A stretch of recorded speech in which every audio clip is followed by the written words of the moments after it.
कौन सा टाको काम करेगा? ये आगे बढ़ते रहेंगे या फिर महज एक धमकी जैसी चीजें करके जब मुहाने पे जाएंगे तो वहां से वापस हट जाएंगे?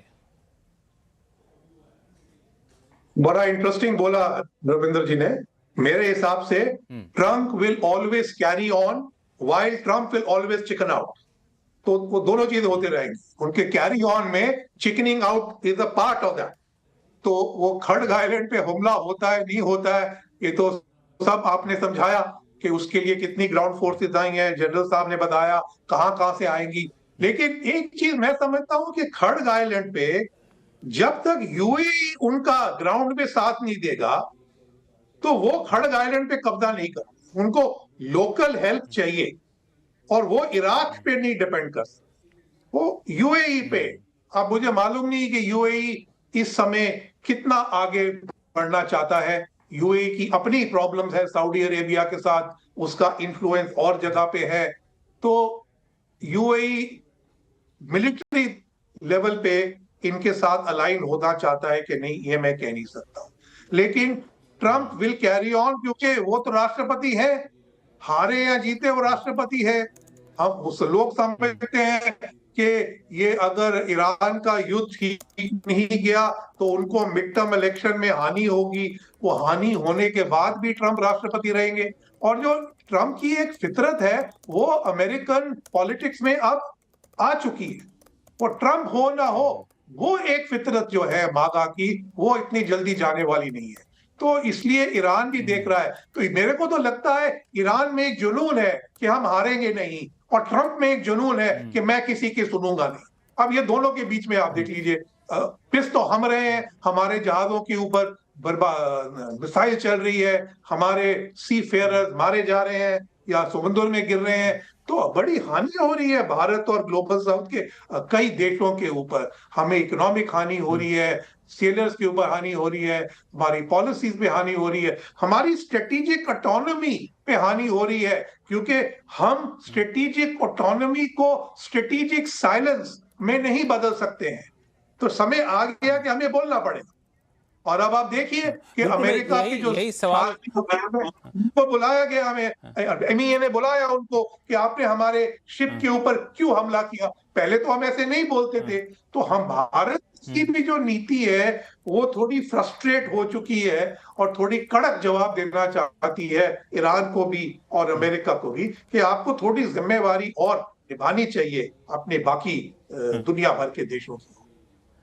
आपने काफ़ी इंपॉर्टेंट पॉइंट यहाँ पे कहा एम्बेसडर गुरजीत साहब ने। मेजर जनरल के सिन्हा साहब, जो इन्होंने पॉइंट रेज किया कि ऐसे जहाज़ों को, कमर्शियल जहाज़ों को निशाना बनाया जा रहा है जो इंटरनेशनल रूट पे थी, वो किसी ऐसी जगह पे नहीं था जहाँ जिस जगह पे जाना मना ही था। आप चाहते तो वहाँ पे वार्निंग दे करके उनको अरेस्ट कर सकते थे, नज़रबंद कर सकते थे, लेकिन उन पर हमला करते हैं। 3 दिन में 3 ऐसे कमर्शियल जहाज़ों को निशाना बना रहे हैं, 3 भारतीय की जान गई। तो भारत का जो रुख है उसको आप कैसे देख रहे हैं? बहुत लंबे समय बाद ऐसा हुआ कि वहाँ के राजनयिक को समन किया गया, समन करके अपने विरोध जताया गया, लेकिन दुख की बात है कि अमेरिका की तरफ से अभी कोई खेद नहीं जताया गया है। देखिए लक्ष्मण जी, ये बहुत बड़ी डेवलपमेंट है। इसको हल्के में तो हम नहीं ले सकते और भारत को लेना भी नहीं चाहिए। देखिए, ये जो आप देख रहे हैं जून 8 से हुआ है, जो एमटी मैवरिक थी, ये एक शिप थी। पहले कहा ये मडगास्कर फ्लैग है इसमें, अब खबरें आ रही हैं कि नहीं उसके पास, क्योंकि ये सेंट्रल कमांड दे रहा है पूरा इंफॉर्मेशन। वो कहते हैं ये सैंक्शन शिप्स हैं क्योंकि और वो उसके ऊपर में हुआ था। 24 इंडियन सीफेरर थे, जो नाविक थे उसके 24 थे, वो उनके इंजन में टारगेट किया और उन्होंने यूज जो किया था वो बड़ा इंटरेस्टिंग है। उन्होंने F-18 यूज किया था और उससे मिसाइल से फायर की थी। और ये जो उनका है विराट फोर्ट, उससे टेक ऑफ की थी और उन्होंने उसको मारा।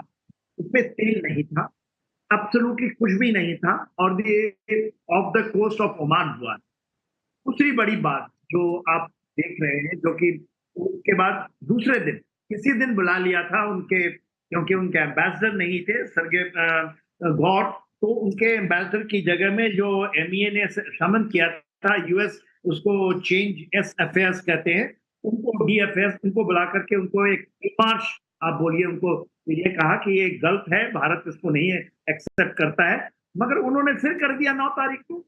और इस बार भी उन्होंने वही एमपी कोई स्टेला बोला करके है शिप, और वो फिर उनको वहां पर, और उसके अंदर में वो है सबसे बड़ी चिंता है कि हमने भारतीयों की जान गई है। उसमें भी 24 ये थे नाविक जो थे, फिर उसमें से कई तो बच गए, और ओमान के हेलीकॉप्टर से इनको बचाया है, और 3 उसमें मिसिंग थे। आई थिंक ऑल 2 तो डेड बॉडी निकल गई है, एक मिसिंग है, डेड है।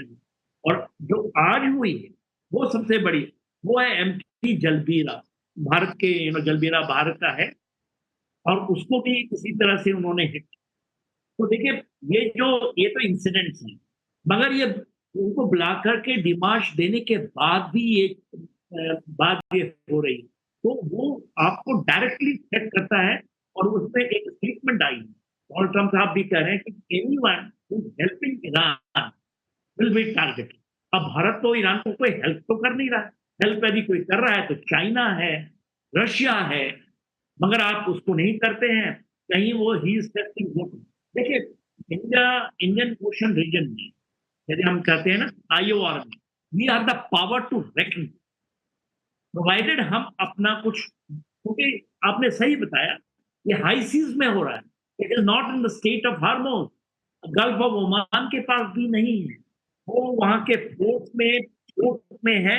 और बेसिकली आई थिंक उनको ये चिढ़ है कि भारत और ओमान के बीच में एक समझौता हुआ है, और आपको ये पता ही है जो हमारा उनके बीच में ट्रेडिंग के ऊपर में हुआ है, और उसके बाद यूएई के साथ में हुआ है। यूएई के साथ में इतनी बड़ी समझौता हुआ था, जब प्रधानमंत्री जा रहे थे 5 देशों के टूर में, यूरोपियन टूर में, तो 2 घंटे के अंदर में उन्होंने क्या है, उसमें oil and natural gas, and उसको स्टेट ऑफ हार्मोज में नहीं जाना है, बिकॉज वो बाहर निकल जाएगा, और भारत, तो ये सारी चिंताएं हैं। और मेरे ख्याल से back of the mind when they are hitting it, ये है वो भारत को ऐसे टैरिफ 50% लगाए थे, अभी now he is hitting the Bharat, और हमारी वो रिजॉल्व को देख रहे हैं। अभी जो हमारे एम्बेसडर साहब कह रहे थे, वो बड़ी अच्छी बात उन्होंने जो बताई है। देखिए अब भारत तो ऐसा नहीं रहा, बट टेस्टिंग हर जो स्ट्रेटजी ऑफ ऑटोनॉमी है, स्ट्रेटेजिक ऑटोनॉमी वाली है, उसको भी वो टेस्ट कर रहे हैं कि how far we can go, India must go. Beginning of the war में एक इंसिडेंट हुआ था, आपको जैसे ये चली थी 28 फरवरी की बात है, तो ईरानियन जो नेवल शिप्स है, हमारा जो ये चलता है, हमारी एक्सरसाइजेस चलती हैं मालाबार, उस एक्सरसाइज में हिस्सा ले रहे थे, 2 शिप आई थी, जैसे ही एक्सरसाइज खत्म हुए निकल रहे थे, तो उन्होंने हिट कर दिया था एक शिप को, तो डुबा ही दिया उन्होंने, मगर वहां से रेस्क्यू करके जो वहां के थे ईरानियन सेलर्स को हम लेकर आए थे, एक शिप को रखा, हमने डिफेंस किया था टोटल।